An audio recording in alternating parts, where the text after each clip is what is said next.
1500 সাহাবায়ে কেরাম নবীর সাথে মদিনার খাল খনন করেন।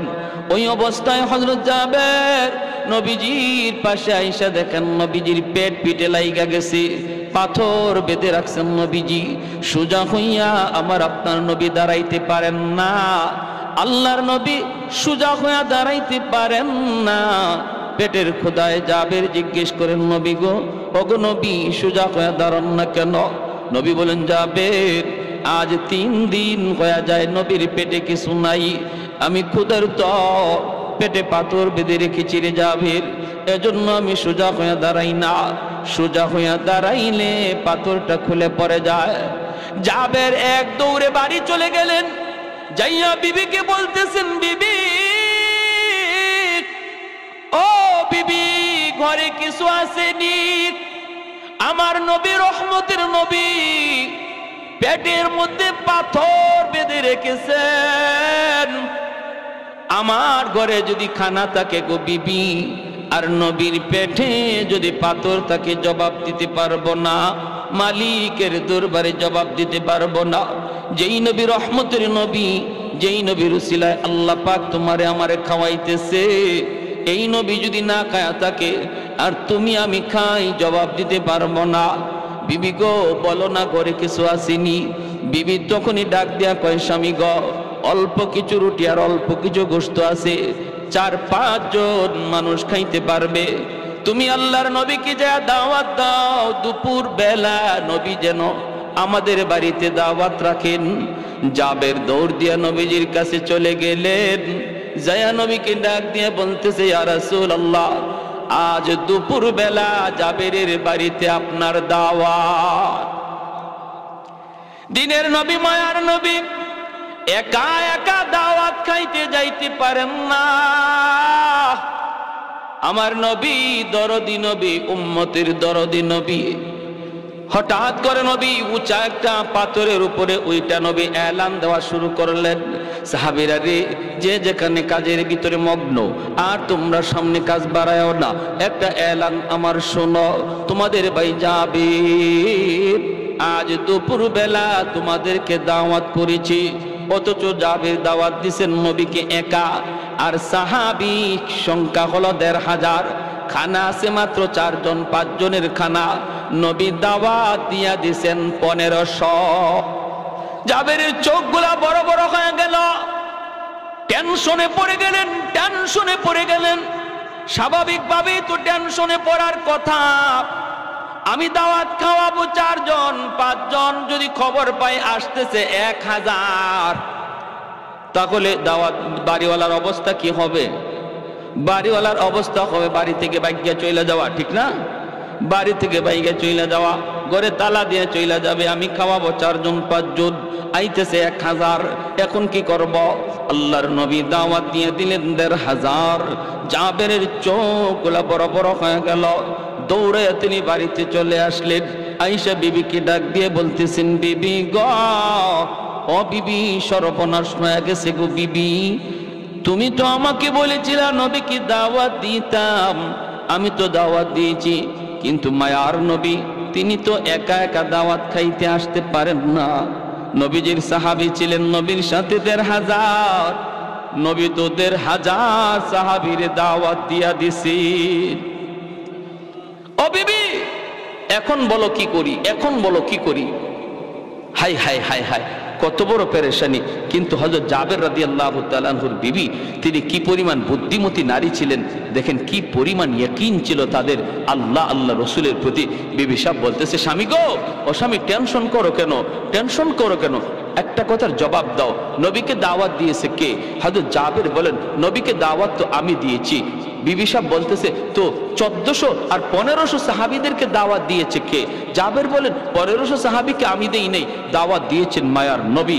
এমনি জাবেরের বিবি বলে, তাহলে আল্লাহর কসম কোনো টেনশন আমাদের নাই, নবী যদি নিজের জবানে 1500কে দাওয়াত দিয়া থাকেন, তুমি না দিয়া থাকো, তাহলে আমার নবীর জবানের ইজ্জত আল্লাহ কেমনে রাখবে, এটা আল্লাহ ভালো বুঝবে। কারণ আশিক আর মাশুকের এখানে খেলা শুরু হয়েছে। নবী হলেন আশিক, আল্লাহ হলেন মাশুক। আশিক বলে ফেলছে, এখন আশিকের কথার দাম মাশুক কেমনে রাখবে সেটা তিনি বুঝবেন। তোমার আমার টেনশন নাই। সুবহানাল্লাহ, জোরে কোন। কত সুন্দর জবাব, কত সুন্দর বুদ্ধি। মহিলাদেরও বুদ্ধি আছে। আপনাদের ঘরে যে বিবি সাহেবেরও বুদ্ধি আছে। আপনি যদি মনে করেন যে আপনার ম্যাডামের কোনো বুদ্ধি শুদ্ধি নাই, এটা ঠিক হবে না। নবী বলেন ঘরের সমস্ত কাজ বিবির সাথে পরামর্শ করে করো, এটা নবীর সুন্নত। ঘরের কাজ যদি স্ত্রীর সাথে পরামর্শ করা হয়, আল্লাহ পাক এই কাজের মধ্যে বরকত দেয় এবং বিবি সাহেবের মনটা খুশি হয় যে আমার স্বামী দুই একটা কথা আমাকে জিজ্ঞেস করে, আমার সাথে পরামর্শ করে। সিদ্ধান্ত নেবেন আপনি, যা করবেন আপনি, কিন্তু পরামর্শ নেবেন স্ত্রীর কাছ থেকে। পরামর্শে মাঝে মাঝে স্ত্রী ভালো পরামর্শও দিবে। যদি ভালো পরামর্শ দেয়, এই পরামর্শ মোতাবেক কাজ করবেন। যদি বুঝেন না তার পরামর্শ মতো কাজ করতে পারবেন না, আপনি ভিন্নভাবে কাজ করবেন, করেন, তাও অসুবিধা নাই। কিন্তু পরামর্শ, তার একটা মত নেওয়ার কারণে আল্লাহ আপনার এই কাজের মধ্যে বরকত দিয়ে দিবে। যদিও এই কাজে সফলতা কম ছিল, আল্লাহ স্ত্রীর পরামর্শ নেওয়ার খাতিরে এই কাজে আল্লাহ পাক আপনার এই কাজের মধ্যে সফলতা দিয়া দিবে। এটা স্ত্রীর সাথে পরামর্শ করার গুণ। আর হাজিরিন, আর বলি কেমনে বলি, আমাদের দেশে মহিলাদের বুদ্ধি নাই। বুদ্ধি না থাকলে দেশ চালায় কে? পুরুষ না মহিলা? আপনাদের এলাকাতে অনেক। আমরা যখন সৌদি গেলাম, তো আমি আল্লাহ পাকের অশেষ দয়া 10, 11, 12 তিনবার গেলাম। তো একজন আমারে জিজ্ঞেস করে, সৌদির এক শায়েখ, সে আমাকে আরবিতে বলতেছে, এই বাড়ি কোথায়? তো ওদের তো ভাষাই এরকম, এটা তো আপনারা বুঝবেন না। আরবিতে ভাষাটাই, আরবিতে আপনিও নাই তুমিও নাই, সব আলাদা, সব এক ক্যাটাগরি। বাড়ি কোথায়? আমি বললাম বাড়ি বাংলাদেশ। বাংলাদেশ? আমারে কয় কি শুনবেন? কয় তোমাদের বাংলাদেশে পুরুষ মানুষ আসেনি? আমি মনে মনে কই, মা এই বেজুইতে বাবা থেকে। আমি বললাম আমারে কি তোমার বেটি মনে হয়? আমারে মহিলা মনে হয়? আমি যে পুরুষ দেখো না? কয় না, এই জন্য বলি না, এই যে বলতেছি এই জন্য যে তোমাদের পুরুষ কই, মহিলা একজন নামে আরেকজন উঠে, পুরুষ মানুষ কোথায়? প্রশ্ন এটা থাকেনি না? থাকে না? আমরা বলি না, আমরা মন্দ বলবো না, আমরা খারাপও বলবো না, তবে এটুকু বলি যে মহিলাদের বুদ্ধি আছে। দেশও চালাইতেছে আমাদের মহিলায়। আপনার ঘরের ম্যাডাম, তার একটু মূল্যায়ন করবেন, তার একটু দাম দিবেন, তার একটু আদর করবেন, তার একটু কদর করবেন। এটা আমার নবীর বহুত বড় সুন্নত। ও আরিফু হুন্না বিল মারুফ। নবী বলেন স্ত্রীদের সাথে ভালো আচরণ করো, স্ত্রীদেরকে মায়ার সুরে ডাক দিও, স্ত্রীদেরকে মায়া করো। মাঝে মাঝে ঘরের কাজ, সব কাজে পরামর্শ নিও। তার পরামর্শ ভালো লাগলে পরামর্শ মতো কাজ করো, সে তার অন্তরটা শান্তি পাবে। দোয়া করবে, আল্লাহ আমার আব্বা আম্মা আমার একটা ভালো জায়গায় বিয়ে দিছে, আমার স্বামী আমাকে মায়া করে, ঘরের কাজ করবে, আমার সাথে পরামর্শ করে। আর যদি আপনি ঘরের কাজ সব একা একা করেন, স্ত্রীকে কিছুই না বলেন, সে কষ্ট পায়। হায় রে, আমারে কোথায় আব্বা আম্মা বিয়ে দিল, আমার ডিউটি শুধু পাক করে, বড় করে উঠতেই দেয় না, আমারে ঘরের সদস্যই মনে করে না, আমারে ঘরের সদস্যই মনে করে না। আপনি স্বামীর কোনো আচরণে স্ত্রী যদি কষ্ট পায় আর এক ফোঁটা চোখের পানি তার মাটিতে পড়ে, এটা আল্লাহর আদালতের ফাইলে জমা হয় এবং এই মামলা বড় জটিল মামলা। হাসরের মাঠে বহু স্বামী স্ত্রীর মামলায় আল্লাহর আদালতে ধরা খেয়ে যাবে। স্ত্রীর চোখের পানির ফুটার মামলা। স্ত্রী যদি বলে, আল্লাহ আমি দুর্বল ছিলাম, ঘরে আমার পক্ষে কেউ ছিল না, আল্লাহ আমার উপরে জুলুম হতো, আমার উপরে নির্যাতন হতো, মানসিক টর্চার, শারীরিক টর্চার আমার উপরে হতো, এই মামলা যেই স্বামীর উপরে থাকবে সে আল্লাহর আদালতে মাপ পাবে না। এজন্য আল্লাহর দোহাই, হযরত জাবের রাদিয়াল্লাহু তাআলা আনহু, ওনার স্ত্রী কেমন বুদ্ধিমতী নারী, তিনি বলেন টেনশন নাই, যাও আল্লাহর নবীকে নিয়ে আসো। যেরকম সুবহানাল্লাহ।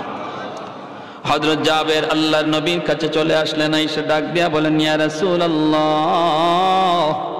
ওগো নবীজি আপনার সাহাবীরা কোথায় গো নবী, চলুন।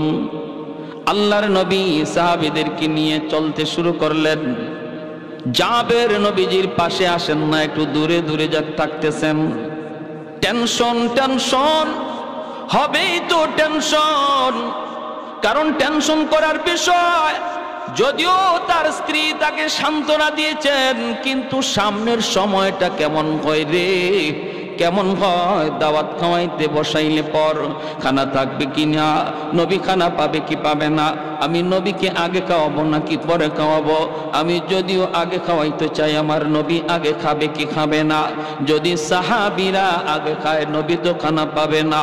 জাবেরের বহুত বড় টেনশন মাথার মধ্যে কাজ করতেছি। ওই অবস্থায় নবী তাকে দেখেন, জাবের টেনশনে তার চেহারাটা একদম বিমর্ষ হয়ে গেছে। নবী ডাক দিয়া বলেন, জাবের আমি নবীর কাছে আসো।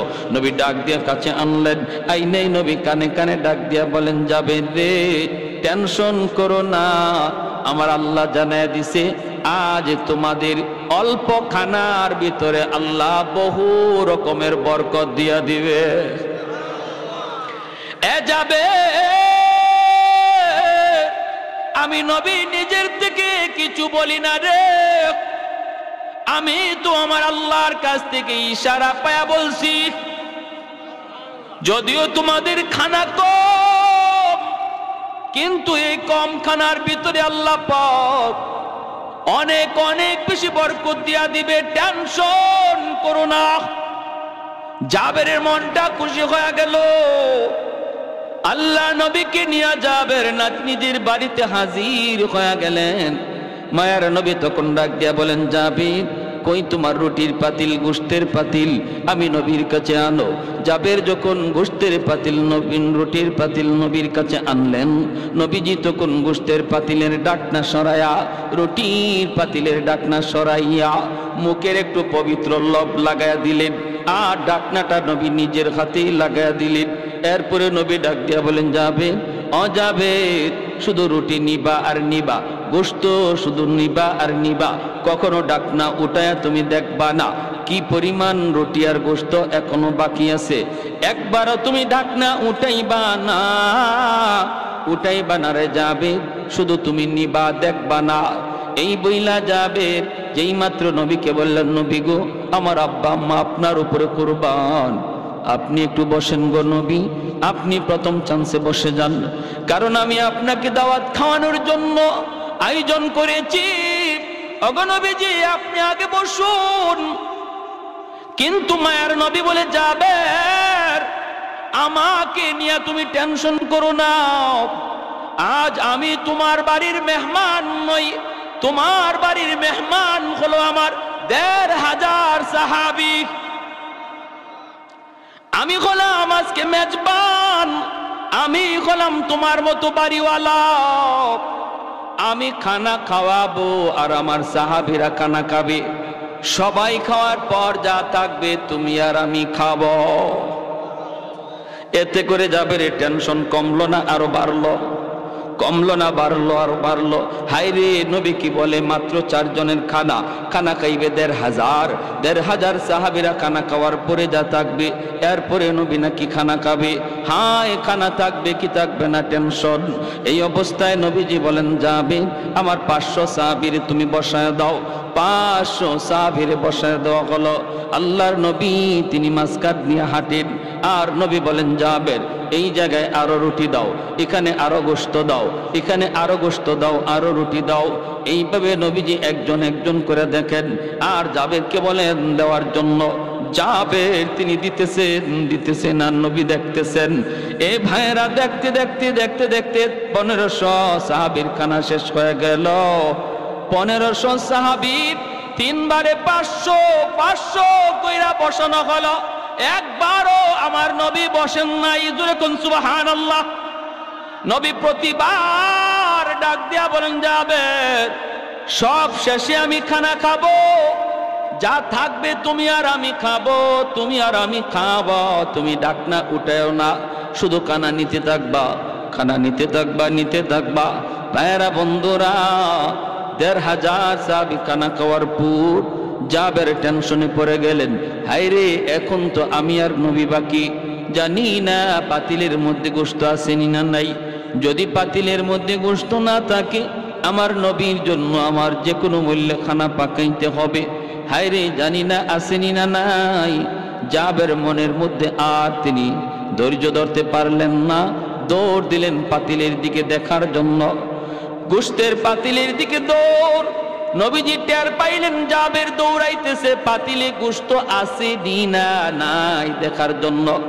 নবী ডাক দিয়া কই, জাবের খবরদার ঢাকনা উঠাইও না। কিন্তু জাবের আর বাধা মানলেন না, তিনি যাইয়া ঢাকনাটা উঠায় ফেললেন। ঢাকনা উঠা জাবের দেখেন শুরুতে যেই পরিমাণ গোশত ছিল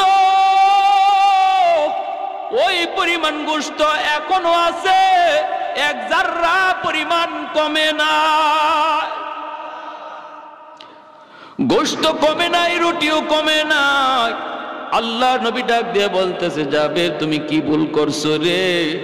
তুমি যদি ঢাকনা না উঠাইতা, তোমাদের অল্প খানার ভিতরে আল্লাহ এমন বরকত আল্লাহ দিছিল, মদিনার সমস্ত মানুষে যদি আজ তোমার বাড়িতে দাওয়াত করে খাওয়ানো হইতো, তবুও তোমার খানার বরকত কমতো না।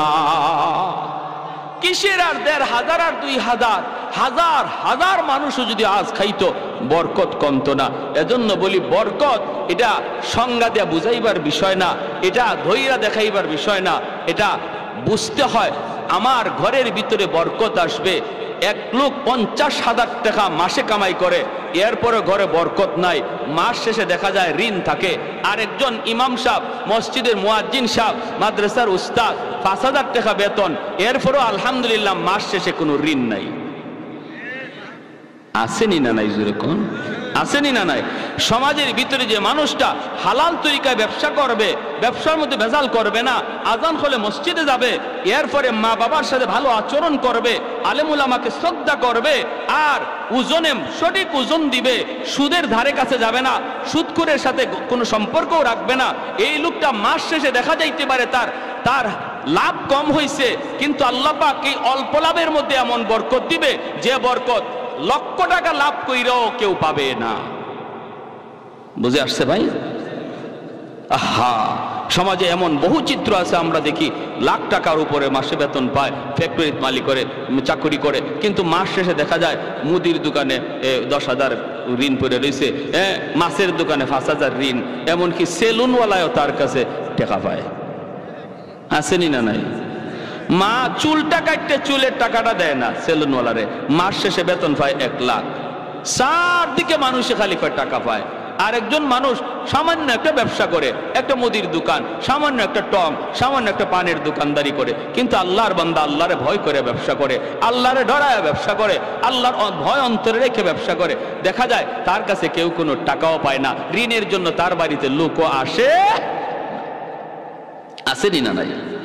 হ্যাঁ ভাইয়েরা আমার, এজন্য ব্যবসায়ী ভাইরা, এত সুন্দর উদ্যোগ আপনারা নিছেন, আল্লাহর দোহাই, ব্যবসা বহুত বড় নবীর সুন্নত, বহুত বড় সুন্নত। ৬০ ভাগ রিজিক নবী বলেন আল্লাহ ব্যবসার মধ্যে রাখছে, আর ৪০ ভাগ রিজিক আল্লাহ বাঁচিয়ে দিছে চাকুরিজীবীর এবং ফসলাদি ক্ষেত খামারের মধ্যে, আর চাকরি বাকরির মধ্যে ৪০ ভাগ, আর ৬০ ভাগ রিজিকই আল্লাহ পাক ব্যবসার মধ্যে দিয়ে দিছে। কোন ব্যবসায়ী? যে ব্যবসায়ী সততার সাথে ব্যবসা করবে, সত্য কথা বলবে, মাপে কম দিবে না, আজান হলে আজানের গুরুত্ব বুঝবে, মা বাবাকে ভালো আচরণ করবে, বাপ মার সাথে ভালো আচরণ করবে। হযরত মূসা আলাইহিস সালামের জামানার একটা ছোট্ট ঘটনা বলে শেষ দিচ্ছি। অসুবিধা হইতেছে আপনাদের? কি ভাই পিছনে ভাইরা অসুবিধা হইতেছে? ও ভাবি, ও মা, কি রে কি হয়েছে? কই ভাইয়া মইরা গেছে। কেমনে? কয় জানি না, বটগাছের তলে যাওয়া মাত্রই দেখা যায় ভাইয়া মাটিতে পড়ে গেছে। ও আব্বা গো কয়ে ছোট ভাই কাঁদতেছে, বড় ভাই মরে গেছে। ভাবি আইসা স্বামীর লাশের পাশে আইসা ভাবি কাঁদতেছে, এইভাবে তার বাতি যাওয়ায় কাঁদতেছে। সবাই তো কান্দে, বাবাও কান্দে, মাও কান্দে। ওই অবস্থায় সে বলতেছে, আব্বা একটু সময় আমাকে দিবানি। কেন? কয় আমি একটু হুজুরের কাছে যাব, মুফতি সাহেবের কাছে, জিন হুজুরের কাছে যাব, যাইয়া হুজুরের কাছে একটু পানি ভরা নিয়ে আসবো। আমার মনে হয় ভাইয়ার দম আটকে আছে, এটা মনে হয় কোনো জিন্নাতের কারসাজি, কারণ বট গাছের তলে ঘটনাটা ঘটছে। আমি একটু পানি ভরা নিয়ে আসি, একটা ফু নিয়ে আসি। বাবা কইতা, বাবা তাড়াতাড়ি যা। ছোট ভাই দৌড় দিছে মাদ্রাসায়। কি আর মাদ্রাসায়, হে তো নিজেই বড় হুজুর। ঘটনা তো হেই ঘটাইছে। কিছু দূর যাইয়াই ফেরত আইছে, আব্বা ফু পায়া গেছি। মুফতি সাহেব হুজুরে এমন এক ফু আমাকে শিখাইয়া দিছে, এমন এক তাবিজ শিখাইয়া দিছে, এমন এক সূরা শিখাইয়া দিছে, আমি খালি বাইয়ারে ফু দিমু আর সাথে সাথে বাইয়া জিতা হয়ে যাব। ফু দেওয়া মাত্রই বাইয়া জিন্দা হয়ে যাবে, জিন্দা, কোনো টেনশন নাই। মুফতি সাহেব কয়ে দিছে। বাবা কইতে তাড়াতাড়ি ফু দে। ছোট ভাই কয় আব্বা ফু দিমু, তবে ফু দেওয়ার আগে একটা শর্ত কয়া দিছে হুজুরে। কয় কি শর্ত? কয় হুজুর বলছে এই ফুটা ভাইয়ারে দেওয়া মাত্রই ভাইয়া জিন্দা হয়ে দাঁড়ায় যাবে, কিন্তু ভাইয়ার গায়ে ফু দেওয়ার আগে একজন জীবিত মানুষের গায়ে ফু দেওয়া লাগবে। আর জীবিত মানুষটা ফু খাইয়া জীবিত থাকতে পারে, মারাও যাইতে পারে। এরপরে যদি ভাইয়ারে ফু দেই ভাইয়া 100% জিন্দা হবে, বিন্দু পরিমাণ সন্দেহ নাই। ও আব্বা, আমার ভাইয়া এত কষ্ট করে সংসার চালাইল, রক্ত পানি কইরা হালাল হারাম না বুঝা কত কিছু কইরা তোমাদেরকে খাওয়াইতেছে পালতেছে ভাইয়ারে জিন্দা করার জন্য। বাবা গ, তোমার শরীরে ফুটা আমি দিমুনি, তোমার গায়ে আমি ফুটা দিমুনি। তুমি ফু খাইয়া বাঁচতেও পারো, জীবিত থাকতে পারো, তবে জীবিত থাকাটার সম্ভাবনাই বেশি, মারা যাওয়ার সম্ভাবনা খুব কম। ভাইয়ারে বাঁচাইতে আব্বা তোমার গায়ে ফুটা আমি দিমুনি। এমনি বাপে কয় রাখ, এর বউরে ডাক দে। বুঝছেন অবস্থা? কি কয়? কয় রাখ। ছোট ভাই আব্বা তুমি যে মরে যাইবা এটা কিন্তু 100% না, সম্ভাবনা আছে, তবে বাইয়া যে জিতা হইব এটা 100%। আব্বা বাইয়ার লাগে কি তুমি এই রিক্সটা লইবা না? কয় রাখ রাখ, এর বউরে ডাক দে। আমি রিক্সে যেতে রাজি না। বাপে কি কয়? আমি রিক্সে যেতে রাজি না, বউরে ডাক দে।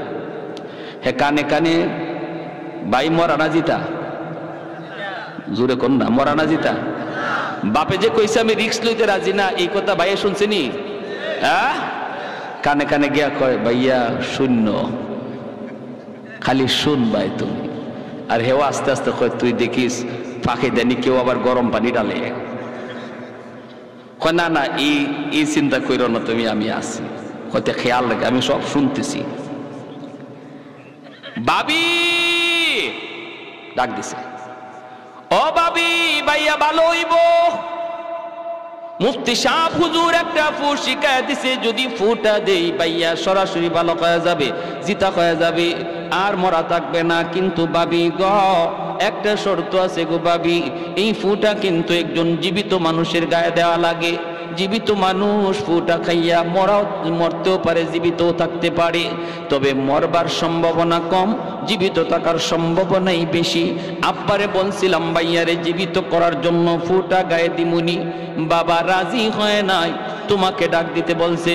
ও বাবি কত আদর করলো আমার ভাইয়ে গো, ঈদে ঈদে তোমারে শাড়ি কিনা দিল, যখন যা চাইছো তোমারে তা কিনা দেয়, কত স্বর্ণ কত অলংকার কত কিছু করলো, যা আবদার রাখছো সব ভাইয়া তোমারে কিনা দিছে গো বাবি। এই ভাইয়ার জন্য তুমি কি একটু রিক্স লইবানি? তোমার গায়ে আমি একটা ফু দিমুনি, তুমি যে মরবা এটা শিওর না, জীবিত থাকাটার সম্ভাবনাই বেশি। যেই মাত্র ভাবিনি কইছে ভাবি তোমার গায়ে ফু দিমুনি, এমনি ভাবি কয় রাখ, যেখানে আসো সেখানেই থাক, যে মরছে হে ওই মরুক। বুঝছেন অবস্থা? আর মরা বেটায় মনে মনে কয় খারা আমি জিতা হইয়া লই, আমি জিতা হইয়া লই, মরা বেটা ওই মরুক, বুঝাইমো। খানে খানে গিয়া কয় ভাইয়া শুনছনি? কয় শুনছি সব। বাতিজা মেট্রিক পরীক্ষার সময় মোটর সাইকেল চাইছো, ভাইয়া মোটর সাইকেল কিনা দিছে, আইএ পাস করলে তোমাকে প্রাইভেট কার কিনা দিবে, শর্ত লাগাইছে, কত কিছু তোমারে দিছে। মোবাইল চাইছো মোবাইল, টাচ মোবাইল চাইছো টাচ মোবাইল, মোটর সাইকেল চাইছো মোটর সাইকেল, কত কিছু তোমার আব্বাই তোমারে দিছে রে বাতিজা। এই বাবার জন্য তুমি একটু রিক্স লইবানি, তোমার মা তো রিক্স লয় না, তোমার দাদা লয় না, তুমি একটু রিক্স লইবানি। এত কষ্ট করে এত কষ্ট করে হালাল হারাম কোনো কিছু না বিচার কইরা তোমাদেরকে পালতেছে, দিতেছে, খাওয়াইতেছে। বাতিজায় তখন কয় চাচা যেখানে আসো সেখানেই তুমি থাকো, আজ থেকে তুমি আমার আব্বা। নাও তখন চাচারই আব্বা ডাকে। এই মরা বেটা হঠাৎ করে জিন্দা হইয়া দিছে দৌড়, এক দৌড়ে মাদ্রাসা গিয়ে ওই বড় হুজুর ডেকে, হুজুর মাপ চাই হুজুর, তওবা করান, জীবনে আর সুদের টাকা ঘরে ঢুকাইতাম আমার আমার বুঝ হয়ে গেছে কার জন্য আমি কি করতেছি। এজন্য আল্লাহ পাক রব্বুল আলামিন কয়, বান্দা তুমি যদি ঈমানের সাথে নেক আমল করো রে, 1 নাম্বার পুরস্কার হলো হায়াতান তাইয়্যিবা। পুরস্কারগুলি একটু মনোযোগ দিয়ে শুনুন। 1 নম্বর পুরস্কার হলো আল্লাহ পাক বলেন, দুনিয়ার হায়াতের জীবনে আমি আল্লাহ তোমাকে পবিত্র জীবন দান করব, উত্তম রিজিকের ব্যবস্থা করে দিব, তোমার রিজিকের ভিতরে আমি বরকত দিয়ে দিব। সুদের কাছে যাইবা না, মিথ্যা কথা বইলা ব্যবসা করবা না, কম রুজি হবে, ইনকাম তোমার কম হবে, লাভ তোমার কম হবে, কিন্তু আমি আল্লাহ তোমাকে বরকতের জীবন দান করব। কাকরাইল মসজিদের ভিতর ইটালি থেকে জামাত, ওই ইটালির জামাতের মধ্যে এক যুবক মাত্র কালেমা পড়ে মুসলমান হয়েছে। ওই খ্রিস্টান যুবক ছেলেটা একদিন কাকরাইল মসজিদে বয়ান করে আর চোখের পানি জোরে জোরে যুবক কান্দে। যুবক ডাক দিয়ে বলতেছে, ওরে দুনিয়ার মুসলমান, আমি আজ ইসলাম ধর্মের দাওয়াত পেয়েছি বিদায় মুসলমান হয়েছি, কিন্তু আমার আব্বা ইসলাম ধর্মের দাওয়াত পায় নাই, আমার আম্মা ইসলাম ধর্মের দাওয়াত পায় নাই, বিধায় তারা মুসলমান হতে পারে নাই। আমিও কেমনে মুসলমান হয়েছি। আমি একদিন রাস্তা দিয়ে যাইতেছিলাম, আমি তো দুনিয়ার একটু সুখ শান্তির জন্য, একটু শান্তির জন্য, একটু আরামের জন্য, মনের মধ্যে একটু প্রশান্তির জন্য, অপরাধ জগতের এমন কোনো অপরাধ নাই যেই অপরাধ আমি করি নাই, এমন কোনো গুনাহ নাই যেই গুনাহ আমি করি না। বলুন তো, গুনাহ করলে পরে অন্তরে শান্তি বাড়ে না অশান্তি বাড়ে? গুনার বদ আসর হলো একটা গুনাহ করার পর আরেকটা গুনাহ করানোর জন্য শয়তান আপনাকে উদ্বুদ্ধ করবে আর বলবে, তুই এই গুনাহটা করছু, আরেকটা গুনাহ তুই কর, অন্তরের ভিতরে শান্তি পাবি। একটা গুনাহ করার পর আরেকটা গুনাহ শয়তান তারে করায় অন্তরে শান্তি মিলার জন্য, কিন্তু না, দ্বিতীয় গুনাহটা করার পর তার অশান্তি আগের চেয়ে ডাবল হয়ে যায়, আরেকটা গুনাহ করার পর আবার ডাবল হয়ে যায়। যতবার শান্তি পাওয়ার আশায়, অন্তরে শান্তি পাওয়ার আশায় গুনার কাজ করে বেড়ায়, ততবারই অশান্তি তার ডাবলের ডাবল বেড়ে যায়। যুবক ডাক দিয়ে বলতেছে, মুসলমান, ও আমার মুসলমান ভাইরা রে, আমি মাত্র মুসলমান হয়েছি। আমি কেমনে মুসলমান হলাম? আমি তো একদিন রাস্তা দিয়ে যাইতেছি, হাতের মধ্যে ছিল আমার গানের বাজনা, গিটার ছিল আমার হাতে। আমি তো ইসলাম ধর্ম কি জিনিস বুঝতাম না, জানতাম না। ইটালিতে মুসলমানের একটা জামাত গেছে, দাওয়াত তবলিগের সাথীরা তারা মসজিদে অবস্থান করেছে, বিকালবেলা বের হয়েছে গাছের জন্য। আমি তাদের পাশ দিয়ে যাইতেছিলাম, তখনই আমির সাহেব আমাকে ডাক দিলেন, এ যুবক বইলে তিনি আমাকে ডাক দিলেন। আমি অল্প সময়ের জন্য একটু থামলাম, আমাকে তিনি দাঁড়ানো অবস্থায় কয়েকটা কথা শুধু বললেন। আমরা কোথায় ছিলাম, কোথায় আসলাম, আবার কোথায় যাব, মাঝখানে আমাদের ডিউটি কি? 3টা কথার ভিতরে আমি টের পাইলাম এতদিন যাবত আমি যেই শান্তির নেশায় ঘুরতেছি রে, এই শান্তির আভাস আমি 3 কথায় পেয়ে গেলাম। আমি ডাক দিয়া বললাম, হুজুর আমাকে আরো কিছু কথা আপনি শোনান। হুজুর আমাকে বললেন, বাবা যুবক, একটু মসজিদের ভিতরে তুমি আইবানি রে। আমি কথাটা শোনা মাত্রই মসজিদের ভিতরে যায় ঢুকলাম। বয়ান করতেছেন, বয়ান শুনতেছি। এক পর্যায়ে আমার জীবনের সমস্ত ভুলগুলি আমার চোখে ধরা পড়ল, অন্যায়গুলি ধরা পড়ল, অপরাধগুলি সব চোখের সামনে ভাসতে লাগলো। আমি যত গুনাহ করেছি ওই গুনাহগুলি আমার চোখের সামনে ভাসতে লাগলো। আমি আমাকেই তিরস্কার দিতে লাগলাম। এক পর্যায়ে চোখের পানি ভাসাইয়া আমি হুজুরের হাত ধরে বলি, হুজুর আমি যেই শান্তির আশায় ঘুরতেছি, শান্তি পাই না, সেই শান্তি এখন আমার কলিজায় আমি অনুভব করতেছি। আমাকে আপনি আর দেরি করবেন না, এই মুহূর্তে কালেমা পড়া মুসলমান বানায় দেন। বিবি সাহেব আমাকে ফোন দিল, স্বামী, ও স্বামী কোথায়? আমি বললাম, বিবি আমি তো মসজিদের ভিতরে। আল্লাহু আকবার, জোরে খান। বিবি সেও তো খ্রিস্টান, মসজিদের ভিতরে স্বামী। এই কথা শোনার পর খ্রিস্টান মেয়েটা অবাক হয়ে গেল, ডাক দিয়ে বলতেছে, স্বামী গো, তুমি মসজিদের ভিতরে কেন গিয়েছো? যুবক কান্দের বলে, আমি কাঁদতেছি আর বলতেছি, বিবি গো, ও বিবি, আমি সত্য ধর্মের সন্ধান পেয়ে গেছি,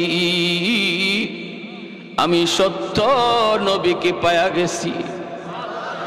আমি এতদিন অন্ধকারে ছিলাম, আমি যে শান্তির আশা দিক দিগন্তে মন যেভাবে চায় সেভাবে দৌড়ায়, শান্তি আমার হৃদয়ে আর পাই না। এই শান্তির সাক্ষাৎ আমি পেয়ে গেছি।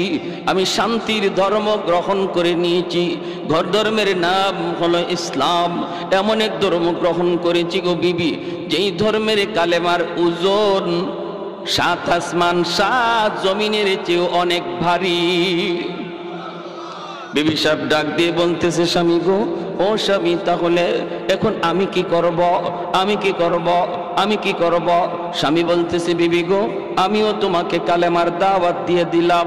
আমি মুসলমান হয়েছি, হইয়েই আমি তোমাকে সর্বপ্রথম ইসলামের দাওয়াত দিলাম। বিবি বলতেছে, স্বামী গো, আমি ইসলাম ধর্ম গ্রহণ করব, কোনো অসুবিধা নাই, বিন্দু পরিমাণ দেরি করব না। কিন্তু তুমি যে বলেছো ইসলাম ধর্ম, এই ধর্মের কালেমার ওজন 7 আসমান 7 জমিনের চেয়েও অনেক ভারী। এই কথাটা আমাকে একটু বুঝাইতে হবে, আমাকে তুমি এই কথাটা একটু বুঝাইতে হবে। বিবি ডাক দিয়ে কয়, আমি একটা দাড়ি পাল্লা হাজির করব, এই দাড়ি পাল্লার এক পাল্লার মধ্যে তুমি কালেমা কাগজে লিখে নিয়ে আসবা।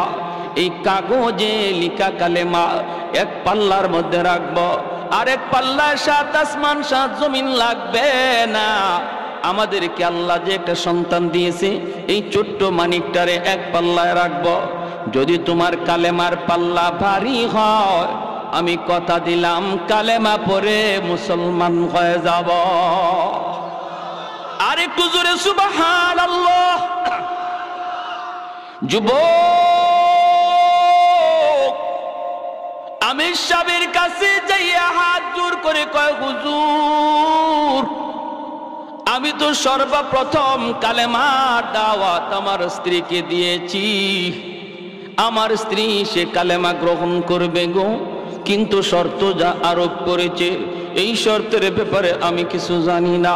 হুজুর, আপনারা বলেছেন, আমি আপনাদের জবানে শুনেছি, আমার নবীর হাদিস আপনি শুনাইছেন, হাদিসটাই আমি আমার স্ত্রীকে জানায় দিছি, কিন্তু আমার স্ত্রী তো শর্ত লাগায় দিল, সে কালেমা পড়ে মুসলমান হবে, কিন্তু দাড়ি পাল্লার মধ্যে ওজন দিবে। এক পাল্লায় নাকি কালেমার কাগজ, আর এক পাল্লায় আমাদের সন্তান রাখবে। হুজুর, এখন আমি কি করব বলেন, পরামর্শ দেন। কাগজের মধ্যে আপনি কালেমা লিখে দেন।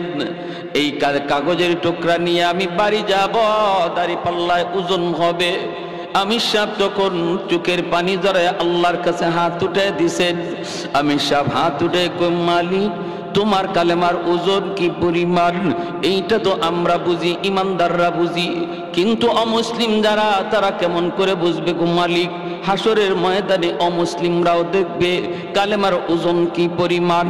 রুবামা ইয়াওয়াদুল্লাযীনা কাফারু লাউ কানু মুসলিমিন। আল্লাহ পাক রব্বুল আলামিন বলেন, হাসরের ময়দানে আবু জাহেল, উতবা, সাহেবা, ফেরাউন, হামান সবাই চোখের পানি জড়ায় জড়ায় কান্দবে আর বলবে, হায় রে, যদি দুনিয়াতে কালেমা পড়তাম, যদি আমি দুনিয়াতে কালেমা পড়তাম, আজ আমার গোলাম কালেমার কারণে মুসলমান হইয়া জান্নাতের দিকে যায়, আমি মালিক আমি মালিক হইয়া জাহান্নামী হলাম। আবু জাহেল কানবে, বেলাল হাবশী রাদিয়াল্লাহু তাআলা আনহুর মালিক উমাইয়া চোখের পানি জরা জরা কানবে আর কইবে, হায় রে আমি কেন আবু জাহেলের কথা শুনলাম? আমার গোলাম বেলাল আজকে জান্নাতের মেহমান, আর আমি মালিক হইয়া জাহান্নামী। হায় রে কেন আমি ঈমান গ্রহণ করলাম না? এই কথাটা হাসরের ময়দানে বেঈমানরা বলবে। হাসরের মাঠে হলো ঈমানের মূল্য বোঝার জায়গা, হাসরের ময়দানে ঈমানের দাম জানার জায়গা। দুনিয়ার জগৎ হলো আলু পেঁয়াজ রসুনের দাম চিনার জায়গা। হাসরের ময়দান ঈমান চিনার জায়গা, ঈমানের মূল্য চিনার জায়গা। আমি সাহেব বলতেছে, মালিক দুনিয়াতে তো ঈমানের দাম বোঝা যায় না, কারণ দুনিয়াতে ঈমানের বাজার বলতে কোনো বাজার নাই। কিন্তু মালিক তুমি যদি চাও দুনিয়াতেও তুমি তোমার কুদরত দেখাইতে পারো। ঈমানের দাম তুমি চাইলে দেখাইতে পারো। আল্লাহ আমি তোমার উপরে ইয়াকিন করে কাগজের মধ্যে কালিমা লিখে দিলাম, লেখাটা আমার কাম, বাকি সব তোমার কাম। আর একটু জোরে সুবহানাল্লাহ। চোখের পানি ঝরাইয়া, চোখের পানিটা ফালাইয়া সাদা কাগজের টুকরার মধ্যে আমি সব কালেমা লিখে দেন। লা ইলাহা ইল্লাল্লাহু মুহাম্মাদুর রাসূলুল্লাহ। জোরে সুরে বলি সাল্লাল্লাহু আলাইহি ওয়াসাল্লাম। কালেমার মধ্যে আমার আল্লাহর নাম, কালেমার মধ্যে নবীর নাম, কালেমার মধ্যে আল্লাহর নাম নবীর নাম, দুটোটা নাম আসেনি না নাই? আর একটু জোরে কোন আসেনি না নাই? কেউ যদি খালি কয় লা ইলাহা ইল্লাল্লাহ মুহাম্মাদুর রাসূলুল্লাহ যদি না পড়ে কালেমা হবে? আমাদের সমাজে কিছু রোগ আছে, কিন্তু আছে কিছু রোগ আছে। উত্তরবঙ্গে গেছিলাম, কিছু মসজিদে মুহাম্মাদুর রাসূলুল্লাহ শব্দটা কাইটা দিছে মসজিদের গেইটে। মুহাম্মাদুর রাসূলুল্লাহ সাল্লাল্লাহু আলাইহি ওয়াসাল্লাম এটা বলে কালেমার অংশ না। কালেমা বলতে শুধু লা ইলাহা ইল্লাল্লাহ। এরা ইমানের বহুত বড় ডাকাত, ঠিক কিনা জোরে খান? বহুত বড় ডাকাত। যারা এই ধরনের কথা বলবে মনে রাখবেন, এ আপনার বন্ধু নয়, আপনার লেবাস পরে আপনার সুরত দইরা আপনার ভিতরে ঢুইকে আসছে ইমান ডাকাতি করার জন্য। বেশি কথা বললে উলামায়ে কেরামের কাছে নিয়ে আসবেন।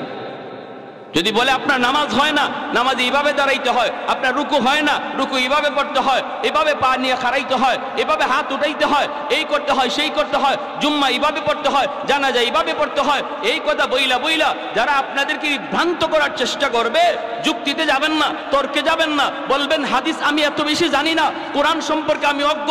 তুমি যদি কোরআন হাদিসের পণ্ডিত হও, চলো হুজুরের কাছে যাই, মুফতি সাহেবের কাছে যাই, মাদ্রাসায় যাই, ইমাম সাহেবের কাছে যাই, দেখবেন তখনই আপনার কাছ থেকে পালাবে। কত বড় ডাকাতি কথা! লা ইলাহা ইল্লাল্লাহ মুহাম্মাদুর রাসূলুল্লাহ এই কথা না বললে ইমানদার হওয়া যায় না। আর সে বলতেছে, আর তারা বলতেছে কালেমার অংশ শুধু লা ইলাহা ইল্লাল্লাহ মুহাম্মাদুর রাসূলুল্লাহ না। আর তাদের কথায় পইরা উত্তরবঙ্গের কিছু মসজিদের গেইটে যেই কালেমা লেখা ছিল মুহাম্মাদুর রাসূলুল্লাহ সহ এই অংশটা কাইটা দিছে। আল্লাহ তুমি সহি বুঝদান করো। সবাই বলি আমিন, আরো জোরে বলি আমিন। আমার ভাইয়েরা, বন্ধুরা, যুবক, এই কথা বলতে আমি সব কাগজের মধ্যে তিনি এই কালেমা লিখে দিলেন।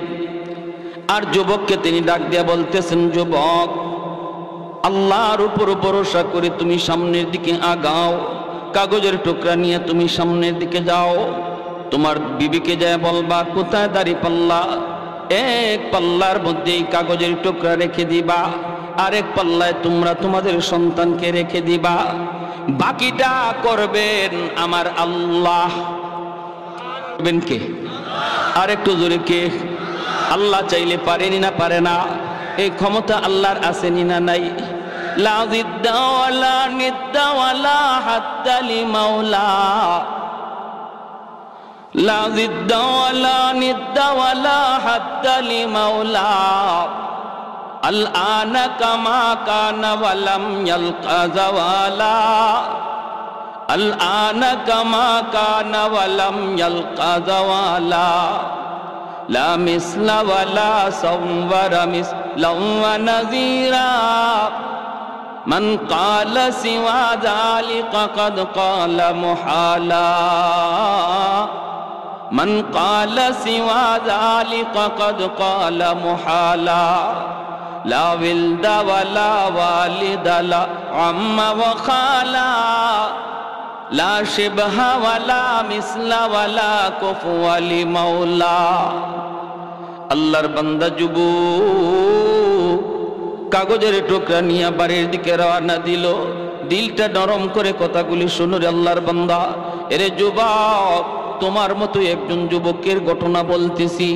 দেখো না কত যুবক যৌবনী কবরে চলে গেল, কত যুবক খেলার সাথে আজকে কবরে শুয়ে রইল, লেখাপড়ার সাথে আজকে কবরে চলে গেল। একটু দিলটারে বুঝাও বুঝাও, আর কত গুনার দিকে দৌড়াইবা। তোমার মতো একজন যুবকের ঘটনা বলতেছি।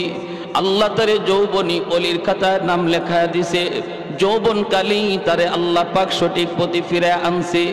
দিলের ভিতরে কান্না ছিল, দিলের ভিতরে শান্তি পাওয়ার আশা তার ছিল।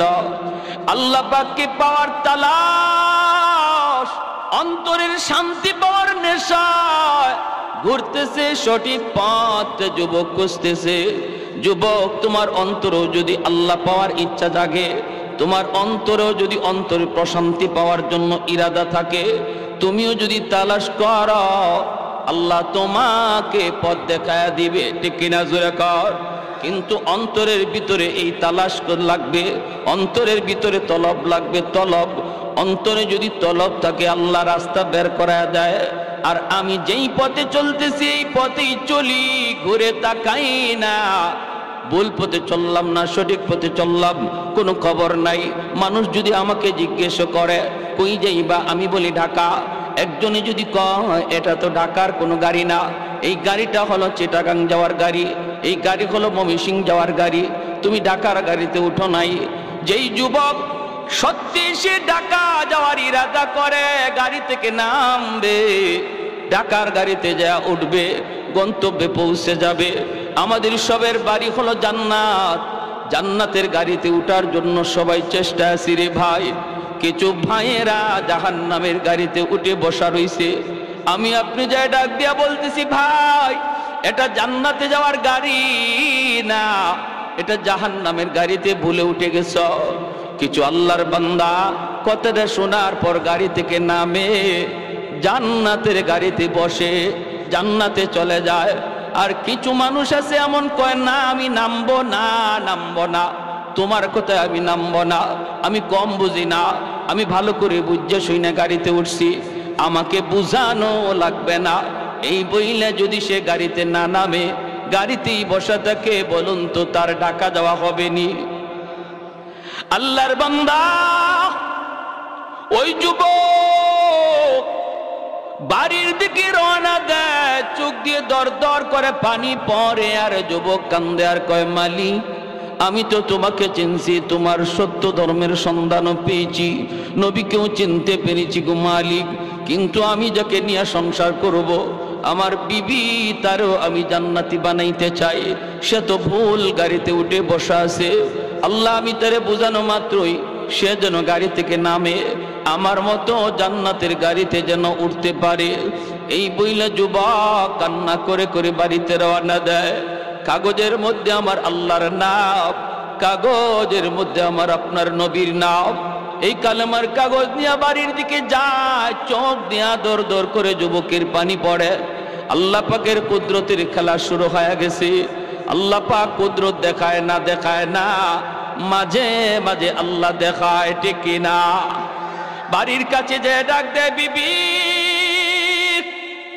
ও বিবি, কই তোমার দাড়ি পাল্লা?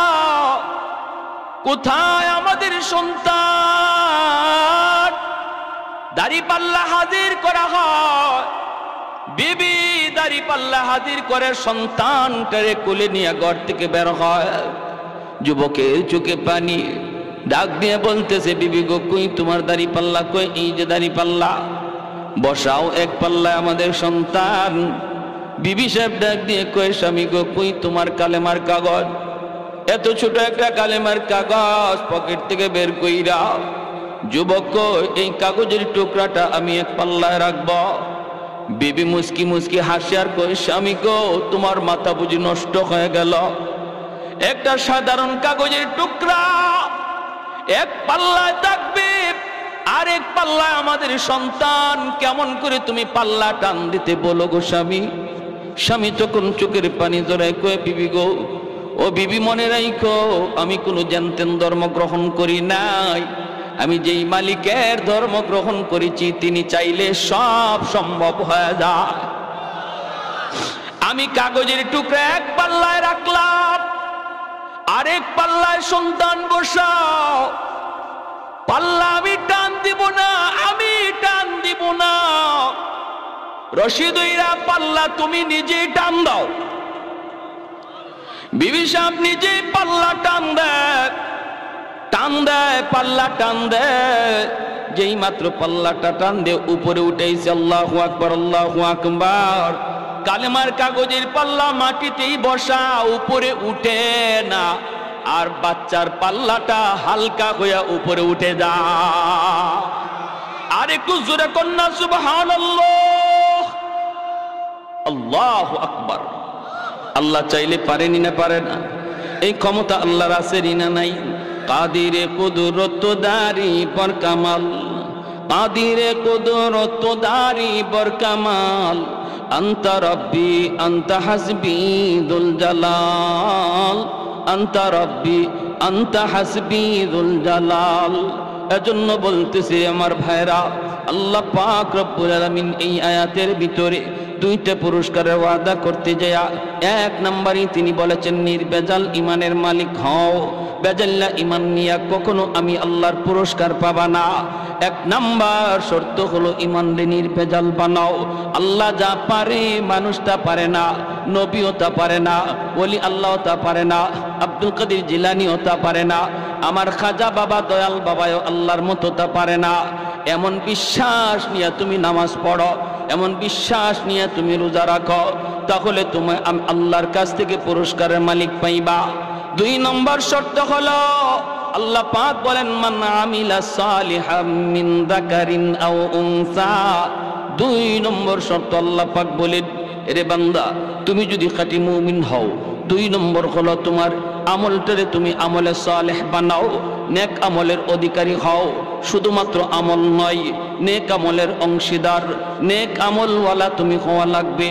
আমল যদি নেক আমল বানাইতে হয়, প্রতিটা আমল তখনই নেক আমল হয় যখন নবীর তরিকায় করা হয়।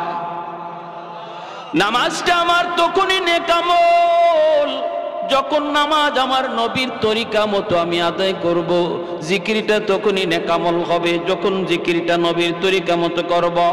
রোজা তখনই নেক আমল হবে যখন নবীর তরিকা মতো করব। ভাইয়েরা বন্ধুরা মনে রাখবা, ব্যবসাটাও তোমার আমার জীবনের নেক আমল। যদি ব্যবসাটাও নবীর তরিকায় করতে পারি, বলুন তো নবীর তরিকায় ব্যবসা করার সিস্টেম কি? নবীর তরিকায় ব্যবসা করার তরিকা হলো, ব্যবসায় মিথ্যা কথা বলা যাবে। আর একটু জোরে, 1000 টাকা দিয়া কিনছে মাত্র 700 টাকা দিয়া কাস্টমারের কাছে বিক্রি করব। তখন কয় 1000 টাকা দিয়া কিনছে 700 টাকা দিয়া, 600 টাকা দিয়া 1000 টাকা বলার কারণে ব্যবসাটা হালাল হলো না হারাম? মিথ্যা বলার কারণে ব্যবসা হারাম। অথচ ব্যবসা করা বহুত বড় সুন্নত। আমার নবী নিজে ব্যবসা করেছেন, সমস্ত নবীগণ ব্যবসা করেছেন। ব্যবসার মধ্যে আল্লাহ পাক 60 ভাগ রিজিক আল্লাহ রেখে দিয়েছে। সুবহানাল্লাহ, 60 ভাগ রিজিক আল্লাহ ব্যবসার মধ্যে রাখছে। এজন্য ব্যবসা করা বহুত বড় সুন্নত।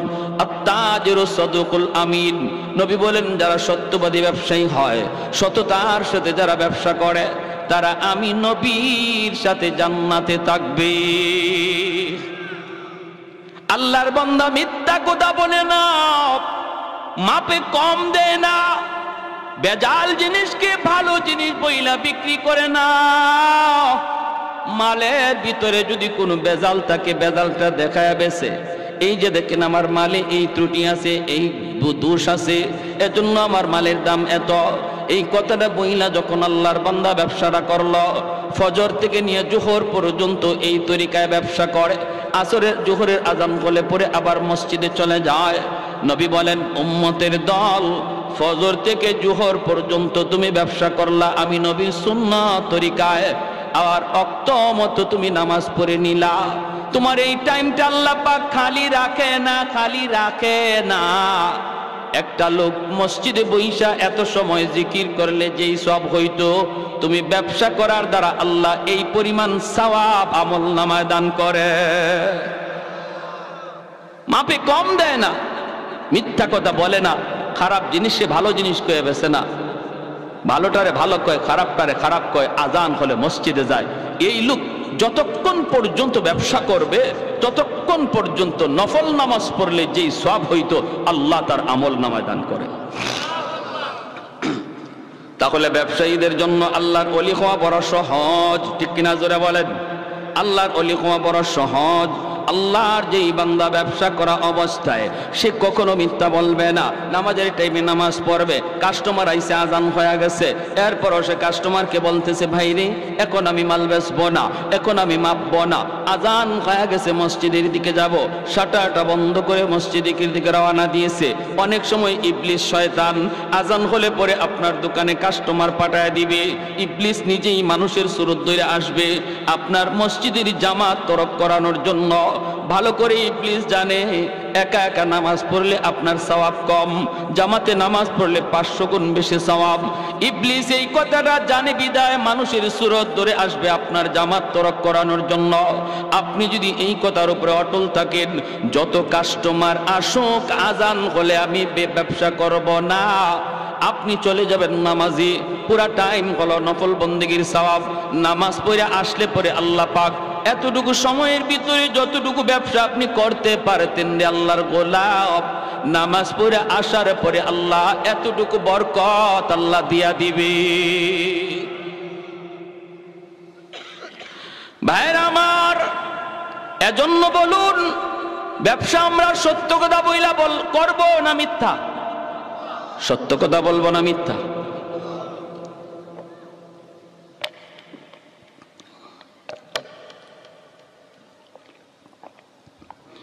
দেখতেছি আমার ব্যবসায়ী ভাইদের উদ্যোগে প্রোগ্রাম, তাহলে ব্যবসার ব্যাপারে কিছু কথা বলা দরকার আছে নি না নাই?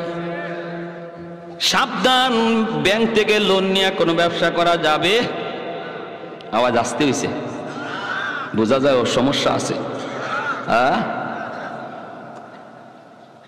ব্যাংক থেকে টাকা নিয়ে সুদে টাকা নিয়ে ব্যবসা করলেন, গোড়াতেই গন্ডগোল, ঠিক না?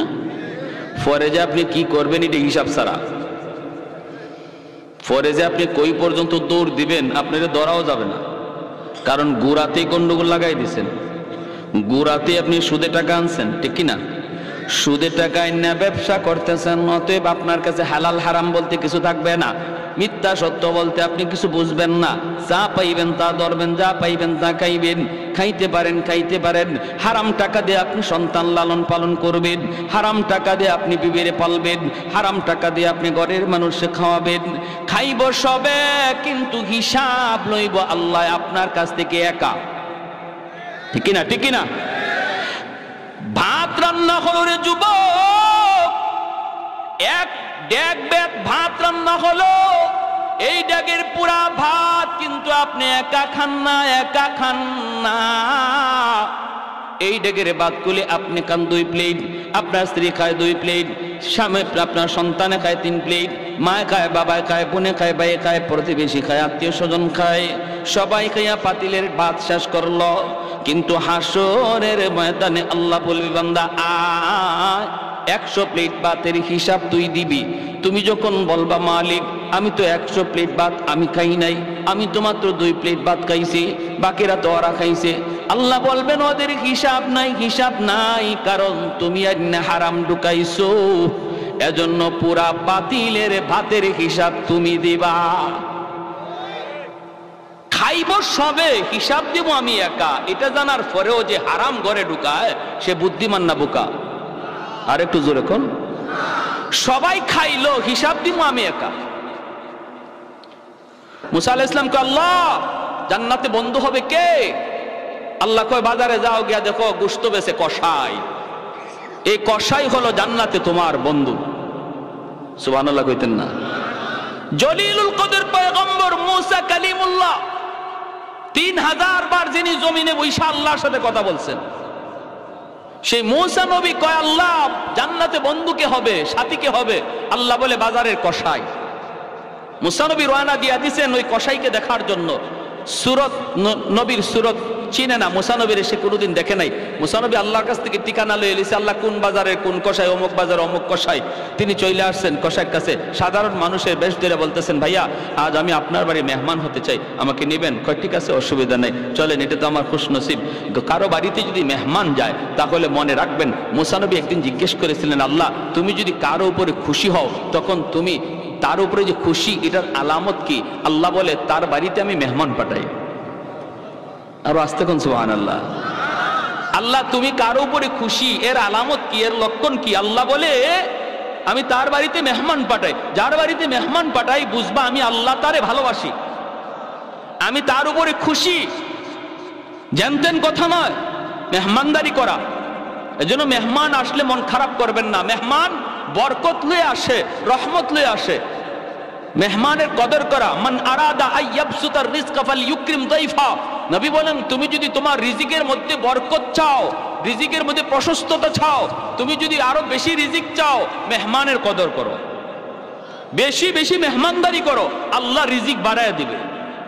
সুবহানাল্লাহ জোরে কোন।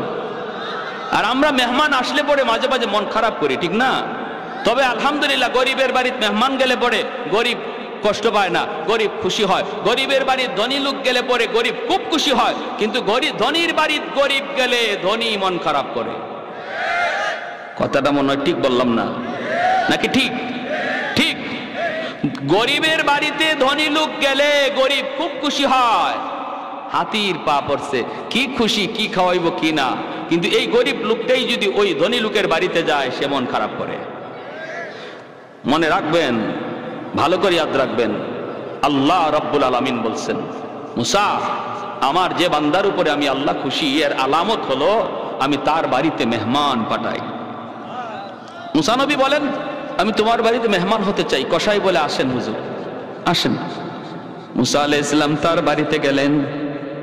যায় মুসা নবী দেখতে পেলেন লোকটা এই যে গোশত, কিছু গোশত নিয়ে পাকাইলো, পাকাইয়া গোশতটা সে একটা প্লেটের মধ্যে লইয়া ঝুপড়ির ভিতরে পালঙের মধ্যে একটা বৃদ্ধা মহিলা শুয়ে রইছে, তারে উঠাইয়া কুলের মধ্যে বসাইয়া গোশতের ঝোলটা খাওয়াইতেছে। আল্লাহু আকবার। একটা মা তার সন্তানকে যেইভাবে কুলে বসায় বসায় শিশুকালে খাওয়ায়, এইভাবেই কসাই মানুষটা এই বৃদ্ধা মহিলা তার মা এই মাটারে কুলে বসাইয়া শিশু বাচ্চার মতো খাওয়াইতেছে। মুসা আলাইহিস সালাম দেখলেন মহিলাকে চিনেন না। আল্লাহর পয়গম্বর জিজ্ঞেস করেন ভাই এই মহিলা কে, কি তার পরিচয়? আর বিড়বিড় করে কি যেন বলল, কি বলল? লোকটায় কয় ভাই আপনাকে চিনি না, আপনি আমার বাড়ির মুসাফির মেহমান। ইনি আমার মা, অনেকদিন যাবত আমার মা বিছানায়, আমি বাজার থেকে আইসা এই গোশত আমি পাকাইয়া আমার বাচ্চাগুলিরে আগে খাওয়াই না, আমি ওই খানাটা সবার আগে আমার মারে আমি খাওয়াই। বাচ্চাগুলি খোদার যন্ত্রণায় যদি ছটফট করে তবুও বাচ্চাদেরকে আগে দেই না, সবার আগে আমি আমার মারে খাওয়াই। মারে খাওয়ানোর পর যেই খানাটা থাকে সেটা আমি আমার বাচ্চাদেরকে দেই। কয় বুঝলাম তো, কিন্তু ইনি কি দোয়া করলেন? কয় আমার মা প্রতিদিন খানা খাওয়ানোর সময় দুইটা দোয়া করে, আল্লাহ আমার সন্তান রে দুনিয়াতে তুমি রিজিকের ভিতরে বরকত দিও। আর একটা দোয়া করে, আল্লাহ আমার এই সন্তানকে জান্নাতে মুসা নবীর বন্ধু বানায় দিও। ভাই মুসাফির, আমার মার দুটা দোয়ার একটা দোয়া কবুল হয়ে গেছে। আমি দিন দিন আমার ব্যবসার ভিতরে বরকত পাইতেছি, যেরকম সুবহানাল্লাহ। আমি ব্যবসা করি কিন্তু মার সেবা বাবার সেবা করি, আমার মারে কষ্ট দেই না, বাবারে কষ্ট দেই না। মা অন্তর থেকে দোয়া করে, বাবা অন্তর থেকে দোয়া করে, এজন্য ব্যবসার ভিতরে আল্লাহ দিন বদিন আমার তরক্কি উন্নতি দান করেছে। আরেকটা দোয়া মার কবুল হলো কিনা আমি জানি না, জান্নাতে মুসা নবীর সাথে আমার বন্ধুত্ব হবে কিনা আমি জানি না। এইবার মুসা নবী চুগের পানিটা ছাইরা কয়, ভাই রে, এ ভাই আমার পরিচয়টা তুমি জেনে নাও, আমি কোনো অচেনা মুসাফির নই, আমি হলাম আল্লাহর পয়গম্বর মুসা কালিমুল্লাহ। তোমার আম্মার দ্বিতীয় দোয়াটাও কবুল হয়ে গেছে, সুবহানাল্লাহ। দুইটা দোয়ার প্রথম দোয়া তো কবুল হয়েছে, তুমি দেখছো, দ্বিতীয় দোয়াটাও কবুল হয়ে গেছে। আমি আল্লাহকে জানতে চাইছিলাম, মালিক জান্নাতে বন্ধু কে হবে, আল্লাহ তোমার কথা বইলা দিছে, অতএব তোমার মার দ্বিতীয় দোয়াটাও কবুল, জান্নাতে তুমি আমার বন্ধু হবে। এজন্য বলি যুবক, ব্যবসা বাণিজ্য করো, মারে কষ্ট দিও না, বাবারে কষ্ট দিও না, আল্লাহ ব্যবসার মধ্যে দিন দিন উন্নতি দান করবে। কারণ বাপ মা হলো পাওয়ার হাউস, বাপ মার দোয়া যদি অন্তরে থাকে, সন্তানের দুনিয়ার জিন্দেগি আল্লাহ পাক বরকত দিয়ে ভরপুর করে দেয়, দিন বদিন আল্লাহ তারে আগায় নেয়। আর দুনিয়াতে যদি বাপ মার বদদোয়া থাকে রে যুবক, যত উন্নতি তুমি দেখো, কিন্তু তুমি দেখতেছো আগাও, মূলত তুমি পিছাও। তুমি দেখতেছো তুমি আগাও, আর আল্লাহ দেখে তুমি পিছাও, লেখাপড়ার উন্নতি পাবা না। যদি মার দোয়া না থাকে, বাবার দোয়া না থাকে, বাইজিদ বুস্তামি ছোট্ট বালক, মায় পানি চাইছে, পানি লইয়া আসতে আসতে মা ঘুমায় গেছে। শেষ রাত পর্যন্ত মার মাথার পাশে ছোট্ট বালক বাইজিদ মাথার পাশে গ্লাসে পানি নিয়ে দাঁড়ানো, সারা রাত পড়তেছে বাইজিদ, কালকে পরীক্ষা, কিন্তু পড়ালেখা বাদ দিয়া মার মাথার পাশে গ্লাসে পানি নিয়ে বাইজিদ দাঁড়ানো। শেষ সাথে মার ঘুম ভাঙলো, দেখে ছোট্ট বাবু বাইজিদ মাথার পাশে দাঁড়ায় শীতে কাঁপতেছে। মা উঠে কই, বাবা তুমি এখানে শীতে দাঁড়ায় কি করো? আম্মা পানি লইয়া আইতে আইতে তুমি ঘুমায় গেছো। মা কই, বাবা ডাক দিলি না? বাইজিদ কান্দে, মা গো ডাক দিলে তোমার ঘুম ভাঙবে, তোমার কষ্ট হবে, এজন্য আমি ডাক দেই নাই।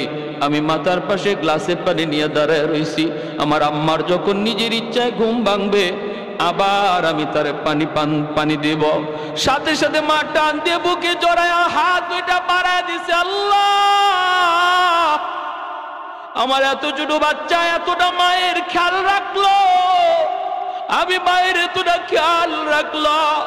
আল্লাহ তোমার দরবারে হাত দুইটা বাড়াইছি, আমার বাইজিদরে দেওয়ার মতো আমি মার হাতে কিছুই নাই, আছে শুধু দুইটা হাত। তোমার দরবারে দুইটা হাত বাড়াইলাম, জগতের ওলি বানাইলে আমি মা খুশি না, সমস্ত ওলিদের সর্দার বানায় দিও। সাথে সাথে আল্লাহ কবুল করে নিছে। খালি ওলি না, জগতের সর্দার বানাই দিছে, ওলিদের সর্দার। এজন্য যুবক, পড়ালেখায় যদি উন্নতি চাও, মার কথা মাইনা চললো, বাবার কথা মাইনা চললো। বাপ মা কোনোদিন তোমার ক্ষতি চায় না, খারাপ চায় না। যখন যা কয় রে যুবক, তোমার ভালোর জন্য কয়। আজ বুঝবা না, বুঝবা একদিন, যেদিন তুমি নিজে বাবা হইবা, নিজে যেদিন সন্তান পাইবা, ওই দিন নিজে বুঝবা বাপ মা তোমার জন্য কতটা ভালো চাইছিল। এজন্য বলি, আমার ব্যবসায়ী ভাইরা, ব্যবসা করেন আমার নবীর সুন্নত তরিকায়। আর ব্যবসা করা অবস্থায় নামাজের যেন কোনো ত্রুটি না হয়। যদি নামাজের জামাতটা তরক হইয়াও যায়, অনুরোধ করে বলবো, আল্লাহর বান্দা টাইম মতো আবার অজু কইরা তুমি তোমার দোকানের মধ্যেই নামাজটা আদায় করে নাও। যদি তুমি এইভাবে আদায় করো আর এইভাবে মানো, পুরা ব্যবসার টাইমটাও আল্লাহ নেক আমলের ভিতরে গণ্য করে। তোমার দুনিয়ার পুরস্কার হলো পবিত্র জীবন, শান্তির জীবন, বরকতের জীবন আল্লাহ তোমাকে দান করবে। আর পরকালের জীবনের পুরস্কার হলো আল্লাহ তোমাকে জান্নাতের মেহমান বানাবে। পুরস্কার হলো দুইটা, একটা হলো দুনিয়াত নগদ, আরেকটা হলো পরকালে বাকি। দুনিয়ার নগদ পুরস্কার হলো আল্লাহ বলে তোমারে বরকতির জীবন আমি দিব, ঘরের শান্তি দিয়ে দিব, বাপ ভাইয়ে বাপ বেটায় শান্তি, বাপ বেটায় দ্বন্দ্ব থাকবে না, মহব্বত, ভাইয়ে ভাইয়ে মহব্বত থাকবে, স্বামী স্ত্রীর ভিতরে মহব্বত থাকবে, প্রতিবেশীর সাথে তোমার ভালো সম্পর্ক থাকবে, পাশের দোকানদারের সাথে তোমার ভালো সম্পর্ক আল্লাহ করায় দিবে যদি তুমি ইমানের সাথে নেক আমল করে চলো। আর যদি এটা হলো দুনিয়ার নগদ পুরস্কার, আর পরকালের জীবনে আল্লাহ বলে যা আমল করছো এর চেয়ে ডাবল পুরস্কার আমি দান করবো। যেরকম সুবহানাল্লাহ।